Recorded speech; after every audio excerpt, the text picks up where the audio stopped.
What are some of my tips on keeping at the edge? Happy birthday to Maya. Happy birthday to you.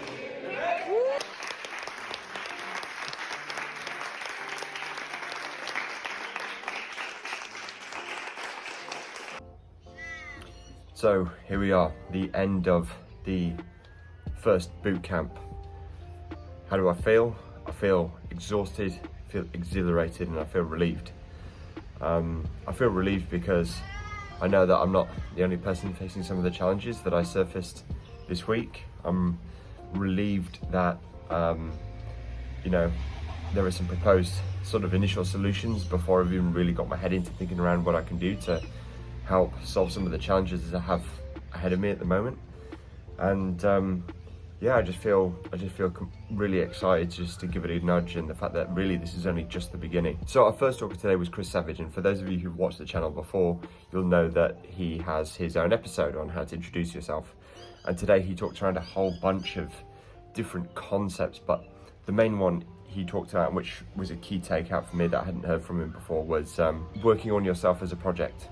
So really focusing on, brand you, and what does brand you mean, and what does brand you stand for, and then consciously going, how do I reiterate and how do I keep improving on that moving forward. And what he does is he actually puts nearly every quarter, I think he said every 3 months, he puts a reminder in his diary just to check brand new and see how brand new is going, whether he needs to iterate, what he needs to change, and basically do a stop-start-do of your own personal brand. So I thought that was incredibly valuable. We then talked about a whole range of other different things around mindset. We actually did a session on purpose with Sherilyn.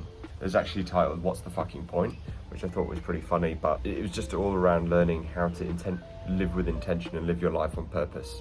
So, I guess if you had to be super, black and white about it, it's like, just how do you be as efficient as possible, but actually being meaningfully efficient. So, with every action you take, it's the most efficient thing you can do in your life. And I really like that. We talked around this notion of ikigai, which is a combination of, what do I love, what am I good at, what does the world need, and what can I get paid for. And the idea is to basically try and find that sweet spot in between all of them and keep iterating in your life to eventually achieve ikigai is the notion. So thought it was really interesting, and we had a lot of time to think around that and what that might be, because for some people in the room, they weren't sure whether they want to be in marketing anymore. Some people want to not switch careers, but sidestep in their career or move into a different part of the business. So it's really important. I felt like it was a really important exercise for a lot of people in the room. We then spoke to a chap called David Morgan, who actually interviewed me in my third round and gave me a good rinsing, but I'm actually super grateful for that rinsing, because it made me realize how I guess I appear to some people. I've been in the workforce now 10 years, and I've had 5 jobs, which, for a millennial, I didn't think was bad going. One of them was a merger and the company folded, and the other was to move to Australia. But it is what it is, and these are still perceptions you have to really manage. So, I'm trying hard to work on that now, to kind of see how to work on that and not give the impression that I'm someone who's very impatient.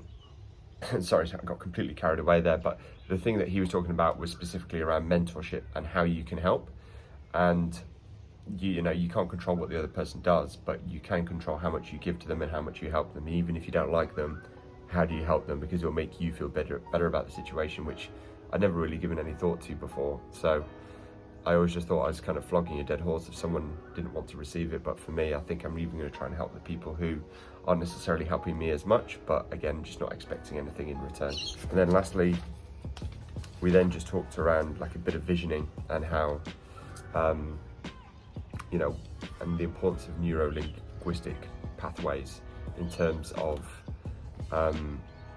how people talk around this thing around like, oh, manifesting, but really it's what you're doing is about creating a vision for yourself of where you want to be and what the most awesome 6 months in your life would look like, identifying what those things are to create those neuro-linguistic pathways, so those thought patterns, so that when an opportunity that's related to one of those pops into your head, you go, oh my God, that will help me achieve what I want to get to. And now you might not get there in the next 2 months, but you might certainly get there within the next 2 to 8 years, which is apparently the average.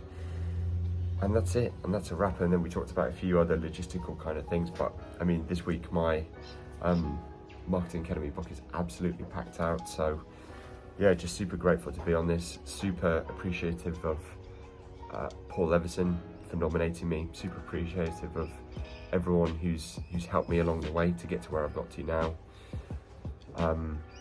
There's a lot of work to be done because, you know, in terms of where I've got to now, I need to change a lot to help me get to where I want to get to next, but just using this moment to slowly reflect on, I guess, just how lucky I am, and just super grateful. And it was quite emotional saying bye to everybody. I'm spending another night here. My girlfriend's coming to stay, but yeah, thank you for listening. And if you found this useful, please do subscribe, and please feel free to reach out if you want to know anything more about the Marketing Academy as I undergo it in the next 9 months.